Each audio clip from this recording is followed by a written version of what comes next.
So how's it going, everyone? Today I have an answer for the question I get asked most often. What is your workout routine? No, actually, that's number 2. The first question I get asked most often is, how do I keep track of all the parts on all these builds? Well, it's simple. I stay organized. So, like the video if you found it interesting, share it if you think somebody else might, subscribe if you want more tutorials like this. As always, thanks for watching, and I'll see you soon. Good? No? What?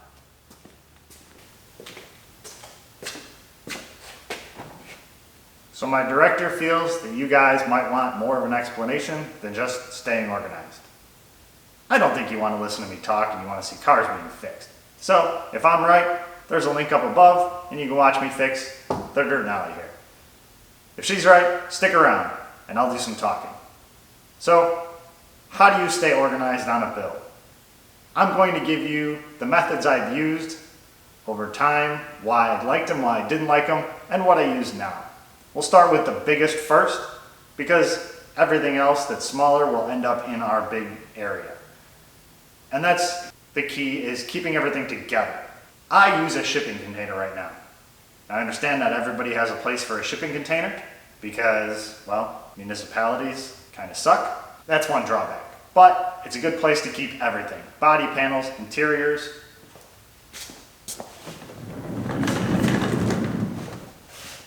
Seats. If you don't have a container, some of the methods I've used, just a corner of the shop. Designate an area that you're just going to put parts in and stay away from it. Put your parts in it, leave it alone. Some of the outside stuff like fenders, doors, hoods, tailgates, all that kind of stuff, that stuff can actually stay outside. So if you got a little place in your backyard, just stick it in a corner. Not going to hurt anything. But stuff like carpets and seats and dashboards, interior trim panels, that stuff's got to stay inside. Even parts that you've ground down to bare metal, you don't want sitting out in the rain. So you got to keep them dry, so keep them inside. Corner of the garage, or if you have a spare room in your house. Now, this does come with a word of warning. You might want to talk to your significant other before you go start using the spare bedroom to store your car parts in. Trust me, the YouTube guy said does not hold up well in an argument. Of course, when the job is smaller or you happen to have a lot of space, you can leave the parts in the car. For example, pickup beds, trunks, or even back seats. Now that we've got our storage space for all of our parts, now we're going to break it down and how to keep track of all the parts in our storage space so that we know where they go. And for that, we use boxes. Lots and lots of boxes. Or if you happen to be Richie Rich, those plastic totes work great too. But if you're poor like me, cardboard box works just fine. So you can put your trim panels, tail lights, headlights, anything you have in the box, and then put it in the corner, container, spare bedroom. Ask your wife first. Wherever you have your bigger parts, just put your boxes with them and keep them off to the side until you're ready. Now this answers another question that everybody has asked me a lot, is how do I know where all the stuff in the doors go? There's a lot of stuff in there. And the truth is, I don't. I forget.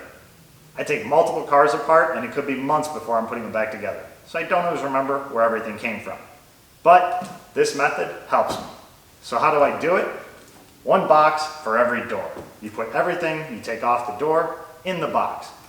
Glass, regulators, window tracks, actuators, moldings, handles, anything that you take off, wiring harness. Put it all in the box.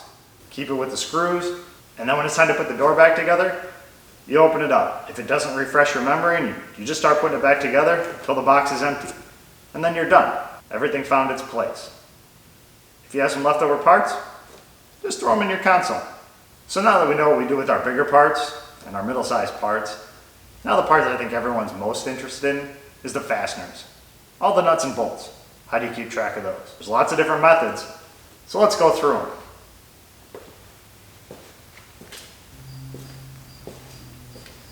So when I first started out, coffee cans were what I was taught. Does coffee even come in cans anymore? I don't know. I don't drink coffee. But that's how I learned to take cars apart. And I started when I was 5 years old, and my job was just to take them apart, not put them back together. So you could pretty much just put all the bolts in the coffee can. Worked out great. The problem is if you want to keep it separate, fender bolts here, hood bolts there, door bolts here, there's a lot of extra space in this can. It's a little large. And the lids don't stay on all that well. They get lost. This one even has a hole in it. So it wasn't the best method, but it worked for the time being and I used it for a very long time. After that, the next method I went to was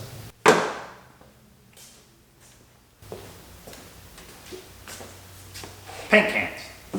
Now, paint cans, even though this one's actually bigger than my coffee can, came in different sizes. So we had the pints and the quarts, which were smaller, and it made sense to put fender bolts or whatever and not have a ton of extra space. My problem with paint cans is the lid. It stays on nice and tight, but you need a screwdriver to get it off. So if you're going in and out a couple times, they kind of suck. So I didn't stay with this method. So I looked for something else.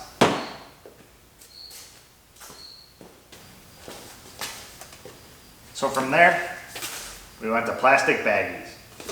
Now, plastic baggies are great because they don't take as much space as coffee cans or paint cans, but that's where they stop being great. They pretty much suck otherwise.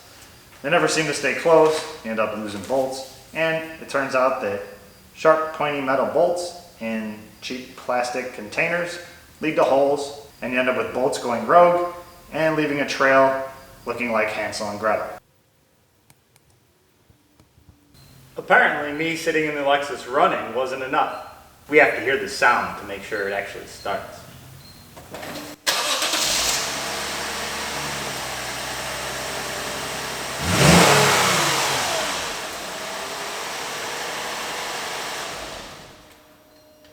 Are we happy now? That method was short-lived. From there,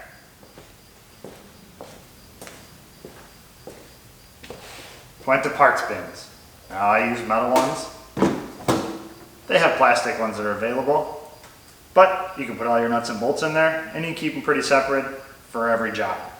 These are just pieces of tape I wrote on, folded in half, threw it in there, threw the bolts on top of it, and I use it to keep track of stuff. This is when I was first starting out and this really helped me. It took a little more time. Now that I've been doing this for a few years, I don't need all this guidance, so the time saving isn't really worth it. But to be honest, this is what I used on a mistake truck. When I pulled the dash out of that truck, I wasn't sure exactly how long I was going to have it out for. I hadn't taken one out before, so I want to make sure every nut and bolt went where it belonged. So I used this method. Now the only drawback that I found with this method is you put all your nuts and bolts in here, and it's great until you drop it. And then you're playing master level hide and seek and a guessing game as to what bins they belonged in. Some of them have a lock on here, which helps combat that, but if you're in and out of here a lot of times, you're probably not going to lock it, and that will be the time that you knock it over. So it is a good method, and I do still use it from time to time, but for me, I don't need it as much. So I've moved on to something I found better.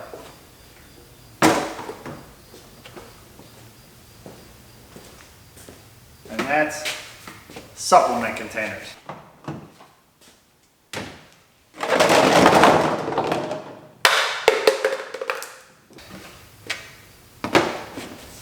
This is one of the benefits of being a gym rat.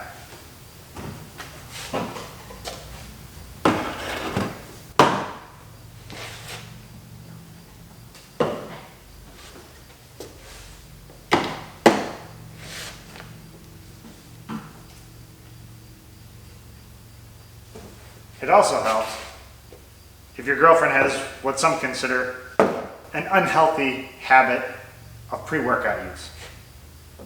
Fun fact, she tried cutting back, so she bought the containers that were half the size of these. I just have twice as many of these. Kind of an enabler. So, some of the benefits of these. The tops stay on much better than the coffee cans. They're a little more durable than plastic bags. The tops come off much easier than paint cans. If you drop one of these, you don't have to figure out where the bolts for the whole vehicle go, like you do when you have the tray. And they come in different sizes. So depending on what you need them for, you just use ones of the appropriate size. Now, to keep them organized,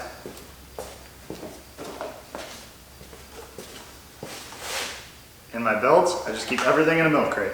All my different cans, put labels on them for whatever the parts are for, and throw your bolts inside. I use these for when I'm parting out cars. The entire car, all the bolts, just go in one bucket. Then, if I ever need bolts, I know it's for that car. It says what car it's for. I just open them up, pour them out, search for what I need. If you're doing suspension and you need longer bolts to go in something, you throw them in here. If you're just doing fenders, grills, whatever, bumpers, these little ones are great. They work perfect. You probably have 9 of them in here. So you just use your appropriate size. To me, this is the most useful method that I've found, and it's the one I currently use on all my builds. That's why some of them have labels on them. There are some others that I did use briefly, and some that I've seen other people use. Let's go over those real quick. I used cookie tins for a while, and these were pretty much the same as coffee cans. The lids tended to fall off. One advantage was, because they're flatter, it's easier to search for bolts inside if you don't want to dump them out, and they smell better than coffee. Coincidentally, the protein, which is cookies and cream, makes all the bolts smell like cookies and cream. That is a bonus when you're putting cars back together. And another method I've seen a lot of people use that I just don't is the milk jug. Cut a hole in it and throw your bolts inside. Got a little handle to carry it around, but that's about the only advantage. You knock it over, bolts go everywhere. It's really awkward and hard to store, and it's just not for me. So, I missed. That's why I work on cars, not play basketball. So there is no right or wrong method. These are just some of the ones that I've used. Pick what works for you. If all you have access to is empty milk cartons, that might be for you. If you go to the gym a lot, pre-workout containers, creatine containers, supplement containers, they work great. Drink a lot of coffee, there you go. Drink a lot of paint, there you go. So if you're still here, I guess the director was right and you wanted to listen to me talk. If you checked out, well, guess I was right. We've already gone through all the YouTube stuff, so I guess just let me know if you like these tutorials and you want to see some more. And when I got some time, I'll throw them up there. As always, thanks for watching, and I'll see you soon.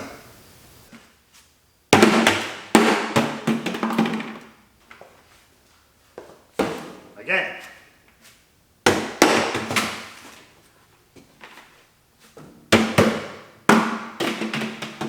Seriously?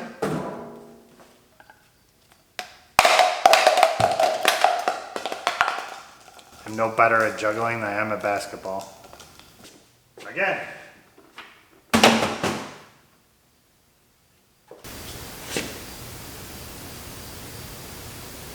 That would be a very bad idea. No, this is not a sponsored video, but I feel like it should be.